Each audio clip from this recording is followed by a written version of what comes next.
இப்போ என்ன சின்ன படம் வருதுங்க? தொடர்ந்து வீக்லி 10 படங்கள் வந்துட்டு இருக்கு சார். அது சின்ன படம் பெரிய படம் ரெண்டும் வந்துட்டு தான் இருக்கும். இப்போ இல்லை, அழகி படத்தப்பே அவர் சொன்னார், என் சின்ன படத்துக்கு தேர் தர மாட்டேங்கிறான்னு தங்கர் பச்சான். எல்லா கட்டத்தையும் இதுதான் இருக்கும். பெரிய படம் சின்ன படம் தேட்டர் வந்த பிறகு தானே நீங்கள் பட்ஜெட்டை வச்சு சொல்கிறீங்களா? யார் முடிவு எடுக்கிறது? அதை ஃபேமிலி இப்போ அந்த டூரிஸ்ட் ஃபேமிலி வந்துச்சு, அது சின்ன படமா பெரிய படமா? அதே காலகட்டத்தில் மிகப்பெரிய படம் கூட வந்திருக்கும். வந்த பிறகு எது பெரிய படமாக மாறும்னு கண்டென்ட் வைஸாக தான் இருக்குது. அந்த கணக்கே கிடையாது. 2 தேட்டரில் போடுவாங்க, அதுக்கப்புறம் நல்லா இருக்குன்னு சொன்னால் அதுதான் பெரிய தேட்டருக்கு மாறும். கோலி சோடாவும் அதே நேரத்தில் வேறு பெரிய படமும் வந்துச்சு.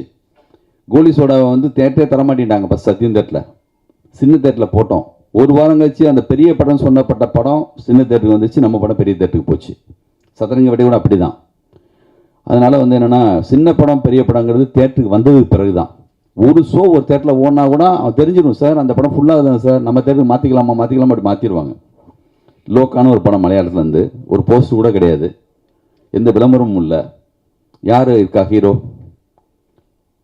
அந்த மாதிரி படங்கிறது சின்ன படம் பெரிய படம் அந்த கணக்கெல்லாம் கிடையாதுங்க எனக்கு தெரிஞ்சு.